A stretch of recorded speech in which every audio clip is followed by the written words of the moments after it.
സംസ്ഥാനത്തെ തിയേറ്ററുകളിൽ ഇന്നു മുതൽ മലയാള സിനിമകൾ റിലീസ് ചെയ്യില്ല. തിയേറ്റർ ഉടമകളുടെ സംഘടനയായ ഫിയോക്കിന്റേതാണ് തീരുമാനം. OTT റിലീസ്, കണ്ടന്റ് മസ്റ്ററിംഗ് ഉൾപ്പെടെയുള്ള വിഷയങ്ങളിൽ നിർമ്മാതാക്കളുടെ നിലപാടുകളിൽ പ്രതിഷേധിച്ചാണ് ഇപ്പോൾ ഈ തീരുമാനം വന്നിരിക്കുന്നത്. ഉമേഷ് ഇപ്പോൾ കൊച്ചിയിൽ നിന്നും ഈ വാർത്തയുടെ കൂടുതൽ വിവരങ്ങളുമായി ചേരുന്നുണ്ട്. Good morning Umesh. Good morning Kavya.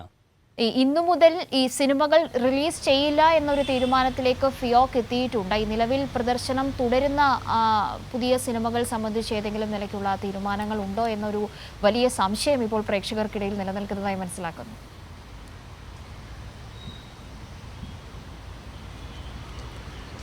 Kavya, അത്തരം പ്രശ്നങ്ങളില്ല. അതായത് നിലവിൽ പ്രദർശനം തുടരുന്ന സിനിമകൾ അത് കാണാം, അതിന് തടസ്സമില്ല. പക്ഷേ പുതിയ മലയാള സിനിമകൾ റിലീസ് ചെയ്യില്ല എന്നുള്ളതാണ് തിയേറ്റർ ഉടമകളുടെ സംഘടനയായ ഫിയോക്ക് തീരുമാനിച്ചിരിക്കുന്നത്. അത് രണ്ട് പ്രശ്നങ്ങൾ ചൂണ്ടിക്കാട്ടിയാണ് അവർ ഇത്തരത്തിലൊരു പ്രതിഷേധത്തിലേക്ക് പോയത്.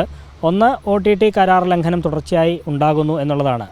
ഒരു ചലച്ചിത്രം തിയേറ്ററിൽ റിലീസ് ചെയ്ത് മിനിമം 42 ദിവസമെങ്കിലും തിയേറ്ററിൽ പ്രദർശിപ്പിച്ച ശേഷം മാത്രം OTTയിലേക്ക് നൽകിയാൽ മതി എന്നുള്ളതായിരുന്നു കരാർ, നിർമ്മാതാക്കളുമായുള്ള കരാർ. പക്ഷേ അത് തുടർച്ചയായി ലംഘിച്ച് 20-25 ദിവസം കഴിയുമ്പോൾ OTTയിലേക്ക് നൽകുന്ന പ്രവണത കൂടുന്നുണ്ട്. അത് ഒരു പ്രതിഷേധ കാരണമാണ്. രണ്ടാമത്തേത്, ഈ OTT കരാർ ലംഘനം പോലെ തന്നെ, അല്ലെങ്കിൽ അതിനേക്കാൾ പ്രധാന വിഷയമായി അവർ കാണിക്കുന്നത് ഈ കണ്ടന്റ് മസ്റ്ററിങ്ങുമായി ബന്ധപ്പെട്ട പ്രശ്നമാണ്. അതായത് നിലവിൽ ഈ ഡിജിറ്റൽ രൂപത്തിലുള്ള സിനിമ തിയേറ്ററിൽ പ്രൊജക്ടറുകളുടെ സഹായത്തോടെയാണ് പ്രദർശിപ്പിക്കുന്നത്. മിക്ക തിയേറ്ററുകളിലും ഈ UFO കണ്ടൻ്റ് അടക്കം പ്രദർശിപ്പിക്കാൻ കഴിയുന്ന പ്രൊജക്ടറുകളാണ് സ്ഥാപിച്ചിട്ടുള്ളത്. പക്ഷേ ഇപ്പോൾ ഒരു പുതിയ പ്രശ്നം അവർ ചൂണ്ടിക്കാണിക്കുന്നത്, നിർമ്മാതാക്കളിൽ ചിലർ ചേർന്ന് ഒരു കമ്പനി രൂപീകരിച്ച് അവർ സ്വന്തമായ ഒരു കണ്ടൻറ്റ് മസ്റ്ററിംഗ് യൂണിറ്റ് നിർമ്മിച്ചിരിക്കുന്നു. തുടർന്ന് അതിൽ രൂപപ്പെടുന്ന സിനിമകൾ പ്രദർശിപ്പിക്കാൻ കഴിയുന്ന പ്രൊജക്ടറുകൾ ഓരോ തിയേറ്ററിലും സ്ഥാപിക്കണം. അങ്ങനെ സ്ഥാപിച്ചാൽ മാത്രമേ സിനിമകൾ നൽകുകയുള്ളൂ എന്നാണ് പുതിയതായി ഇപ്പോൾ നിർമ്മാതാക്കൾ എടുത്തിരിക്കുന്ന തീരുമാനം. അതായത് അവർ പറയുന്ന പ്രൊജക്ടറുകൾ തിയേറ്ററുകളിൽ വെക്കണം എന്നുള്ളതാണ്. അത് വലിയ സാമ്പത്തിക ബാധ്യത ഉണ്ടാക്കുന്നതാണ്. ലക്ഷങ്ങൾ കോടികളൊക്കെ ചെലവിടേണ്ടുന്ന അവസ്ഥയാണ്. കാരണം നിലവിൽ തന്നെ വലിയ ലക്ഷങ്ങൾ ചിലവാക്കിയാണ്. പഴയ രീതിയിൽ നിന്ന് മാറി പണ്ട് ഫിലിം നേരെ കൊണ്ടുവന്ന് അത്തരത്തിൽ പ്രദർശിപ്പിക്കുന്ന രീതിയായിരുന്നു. പക്ഷേ പ്രൊജക്ടറുകൾ ഡിജിറ്റൽ രൂപത്തിലേക്ക് മാറിയപ്പോൾ പ്രൊജക്ടറുകൾ പല തിയേറ്ററുകളും സ്ഥാപിച്ചതാണ്.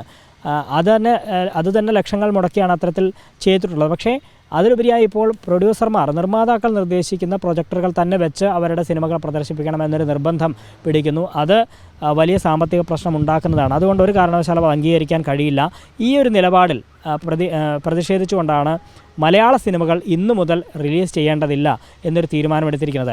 അതായത് നിലവിൽ പ്രദർശനം തുടരുന്ന സിനിമകൾക്ക് അത് തടസ്സമില്ല, പക്ഷേ പുതിയ സിനിമകൾ റിലീസ് ചെയ്യില്ല എന്നുള്ളതാണ് അവർ പ്രഖ്യാപിച്ചത്. അത് ഇന്നു മുതലാണ് അവർ അത്തരത്തിലുള്ള പ്രതിഷേധ സമരം തീരുമാനിച്ചിട്ടുള്ളത്.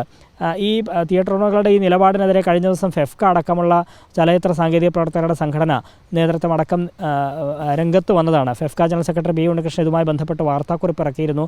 അത്തരത്തിലൊരു പ്രതിഷേധം, മലയാള സിനിമകൾ മാത്രം റിലീസ് ചെയ്യില്ല എന്ന് പറയുന്നത് നടന്മാരോടും സിനിമാ സമൂഹത്തോടും ഈ മലയാള സിനിമാ ആസ്വാദകരോടും ഒക്കെ അവരോട് ചെയ്യുന്ന അനീതിയാണ്. അതുകൊണ്ട് അത്തരത്തിലൊരു തീരുമാനം എടുക്കരുത്, ആ തീരുമാനം പുനഃപരിശോധിക്കണമെന്നൊക്കെ അവരും ആവശ്യപ്പെട്ടിരുന്നു. എന്നാൽ ഇതുവരെ ഫിയോക്ക് അതുമായി ബന്ധപ്പെട്ട് പ്രതികരിച്ചിട്ടില്ല. ഇന്നു മുതൽ റിലീസ് ഉണ്ടാകില്ല എന്നുള്ളത് തന്നെയാണ് അവർ പറയുന്നത്. നേരത്തെ സൂചിപ്പിച്ചത് ഈ മാസം 28-ന് ഫിലിം ചേംബർ ഓഫ് കൊമേഴ്സ് അവരുടെ ഒരു ചർച്ച വെച്ചിട്ടുണ്ട്. ഫിലിം ചേംബറിൻ്റെ ചർച്ച വിളിച്ചിട്ടുണ്ട് ചലച്ചിത്ര സംഘടനകളുമായി ബന്ധപ്പെട്ടാണ്. ആ ചർച്ചയിൽ ഈ വിഷയങ്ങളൊക്കെ ഉയർന്നു വരും. നിർമ്മാതാക്കളും അവരുടെ നിലപാട് ഒരിക്കൽ കൂടി അറിയാൻ കഴിയും. അതിനുശേഷം മാത്രമേ ഇക്കാര്യത്തിലൊരു പുനഃപരിശോധന ഉണ്ടാവുകയുള്ളൂ എന്നാണ് അന്ന് സൂചിപ്പിച്ചത്. ഇന്നെന്തായാലും അത്തരത്തിലൊരു പ്രതിഷേധ സമരവുമായി മുന്നോട്ട് പോവുകയാണ്. ഇന്നു മുതൽ മലയാള സിനിമ റിലീസ് ചെയ്യില്ല എന്നുള്ളത് തന്നെയാണ് തീരുമാനം. ഇനി 28-ന് മുമ്പ് ഏതെങ്കിലും തരത്തിലുള്ള കൂടിക്കാഴ്ചകൾ ഉണ്ടാകുമോ, ചർച്ചകൾ ഉണ്ടാകുമോ എന്നുള്ളത് വ്യക്തമല്ല. കാരണം അവർ എപ്പോൾ വേണമെങ്കിലും ചർച്ചയ്ക്ക് തയ്യാറാണെന്ന് ഫിയോക്ക് അറിയിച്ചിട്ടുണ്ട്. നിർമ്മാതാക്കളാണ് അതിൽ നിലപാട് പറയേണ്ടത്. ഒരുപക്ഷെ ഇന്നോ നാളെയൊക്കെ അതുമായി ബന്ധപ്പെട്ട് ചർച്ചകൾ ഉണ്ടായേക്കാം. അതല്ലെങ്കിൽ 28-നായിരിക്കും ചർച്ച ഉണ്ടാവുക. അതുവരെയും ഈ സമരം നീണ്ടുപോകുമോ എന്നുള്ള കാര്യവും ഈ ഘട്ടത്തിൽ പറയാൻ കഴിയില്ല. എന്തായാലും നേരത്തെ അവർ പ്രഖ്യാപിച്ചതുപോലെ ഇന്നു മുതൽ റിലീസ് ചെയ്യില്ല എന്നുള്ള ആ സമരം അത് ആരംഭിച്ചിരിക്കുകയാണ്. ശരി ഉമേഷ്. ഉമേഷാണ് ഇപ്പോൾ കൊച്ചിയിൽ നിന്നും വിശദാംശങ്ങൾ നൽകിയത്.